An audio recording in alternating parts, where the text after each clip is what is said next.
Sir, इस programme का मुख्य उद्देश्य क्या था? इस कार्यक्रम का मुख्य उद्देश्य है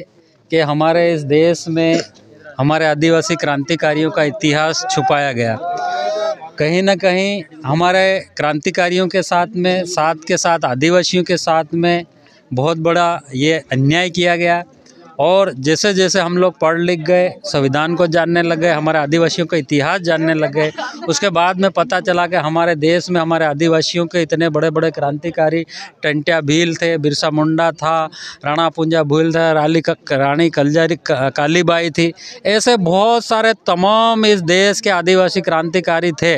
लेकिन हमें ऐसा लगता है कि हमारे देश में कहीं भी आदिवासी क्षेत्रों में हमारे आदिवासी क्रांतिकारियों की मूर्ति नहीं है, ताकि आने वाले समय में हमारे जो आदिवासी की पीढ़ी है, आने वाली पीढ़ी है, जो आने वाले युवा है, आने वाले साथी, आने वाला युग है, वो हमारे क्रांतिकारियों के बारे में जाने। और यहाँ पर मूर्ति स्थापित करने का एक भी कारण है। दूसरा एक ये भी कारण है कि उलगुलान आंदोलन की वजह से बिरसा मुंडा ने हजारों हजारों हेक्टर ज़मीन जो बचाई थी, उसके लिए भी बड़ा योगदान है, क्योंकि इस क्षेत्र में बहुत बड़ा डैम बनने वाला है। उस डैम को लेकर यहाँ के लोगों को लगातार मानसिक तौर से प्रताड़ित किया जा रहा है, यहाँ से विस्थापित करने का पूरा षड्यंत्र कर रहे हैं। क्योंकि यहाँ पर यदि डैम बनता है तो पूरा पूरा गांव यहाँ से विस्थापित होगा, जिसको उनका जीवन यापन करने के लिए, उनके खाने पीने के लिए, लालन पालन करने के लिए, आने वाली पीढ़ी के लिए कुछ बचने वाला नहीं है। तो ये आने वाली पीढ़ी अपना जीवन यापन करने के साथ साथ में अपने घर परिवार कहाँ बनाएंगे, कहाँ जाएंगे। तो हम शासन प्रशासन से भी निवेदन कर रहे हैं कि आपके जो इस तरीके के षड्यंत्र को नाकाम करने के लिए हमने आपके बाप को बिठा दिया है, आदिवासी क्रांतिकारी बिरसा मुंडा। यदि आपने यहाँ की जो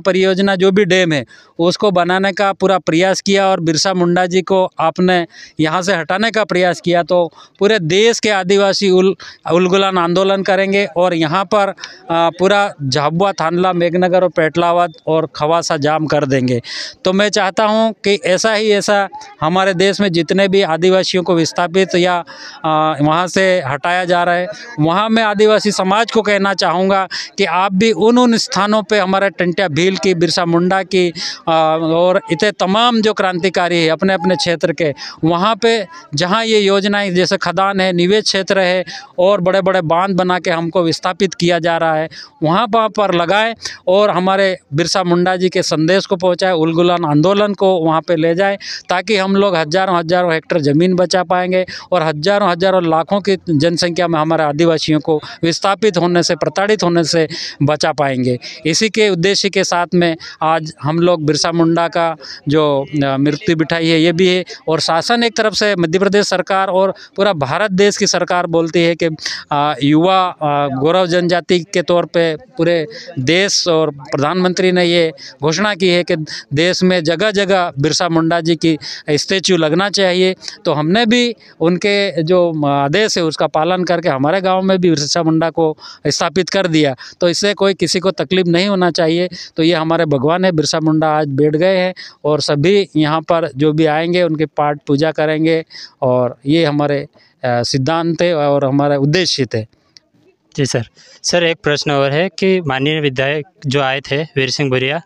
वो बोल रहे कि हमने ये काम रुकवा दिया है, तो उससे आपका क्या? भूरिया जी रुकवा देते तो हमको बिरसा मुंडा जी को यहाँ पर स्थापित करने का अवसर या फिर ये समस्या हमको खड़ी नहीं करना पड़ता था। हम चाहते हैं कि बिरसा मुंडा जी को हमारे उस जो जगह है जहाँ पर चौराहे पे है या फिर गांव में स्थापित करते हैं। विधायक साहब साफ झूठ बोल रहे हैं, क्योंकि बिरसा जो ज़मीन है उसका आंदोलन हम आदिवासी सामाजिक संगठन लगातार कर रहे हैं, और लगातार करने के बाद भी हमारे समाज को प्रताड़ित किया जा रहा है। विधायक महोदय तो अभी विधानसभा चली थी, उस टाइम भी हमने कहा था कि आप इस क्वेश्चन उठाओ, देवगढ़ का, भमरिया का और मेघनगर में 1400 हेक्टर जो ज़मीन है खदान की वो है, और थानला क्षेत्र में जो पावर प्लांट के अंतर्गत जो ज़मीनें जा रही उसके लिए आप आवाज़ उठाओ, क्वेश्चन उठाओ। तो मुझे वहाँ विधानसभा में उनका कोई क्वेश्चन या आवाज़ उठाते हुए दिखा नहीं, और मुझे नहीं लगता कि उनकी वजह से ये काम रुका। ये सिर्फ बिरसा मुंडा के उलगुलान आंदोलन से और जो सामाजिक संगठन उनके मूवमेंट के साथ में जो काम कर रहे हैं उनके वजह से ये काम रुका है। चाहे 8 लेन का जो निवेश क्षेत्र हो, चाहे ये देवगढ़ का हो, चाहे मेघनगर का 1400 हेक्टेयर हो, चाहे थानला का जो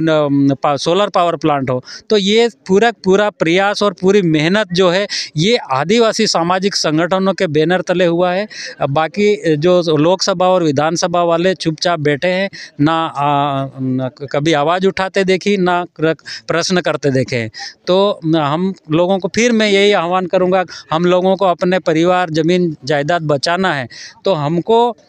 ऐसे लोगों को चुन के भेजना चाहिए जो विधानसभा और लोकसभा में हमारे आदिवासियों की जल जंगल ज़मीन संवैधानिक हक अधिकार आरक्षण के लिए लड़ सके। मैं कहना चाहता हूं कि आज आप इस चैनल के माध्यम से कहना चाहता हूं कि आप जब भी वोट बिक के दोगे या पैसे से दोगे या दारू पी के दोगे, तो ज़मीन हमारा संविधान है, जो संवैधानिक हक अधिकार है वो बिकता रहेगा, हमारी कोई आवाज़ उठाने वाला नहीं। में हमारा वैचारिक क्रांतिकारी वहां जाए और दहाड़े और हमारे आदिवासियों की जल जंगल ज़मीन संवैधानिक हक अधिकार आरक्षण की आवाज़ उठाए। आज के युवाओं के लिए क्या कहना चाहते? आज के युवाओं को यही कहना चाहता हूँ कि बिरसा मुंडा के उलगुलान आंदोलन को क्रांति उन्होंने जो थे, बिरसा टंटिया भील की क्रांति को लाए और राणा पुंजा भील की जो क्रांति उसको लेकर उस विचारधारा के साथ में काम करें, उसके साथ साथ में अपना रोजगार भी करें, रोजगार के साथ में पढ़ाई भी करें, नौकरी के लिए तैयार रहें। लेकिन जब गांव में ऐसे कई परियोजनाएं आती है जहां पर आदिवासी समाज या गांव को उजाड़ कर बनाने का प्रयास किया जाता है, वहाँ पर युवा लोगों को, यूथ को आगे आना होगा और उनको ही पता है कि हमारा संविधान क्या है, हमारा संवैधानिक हक अधिकार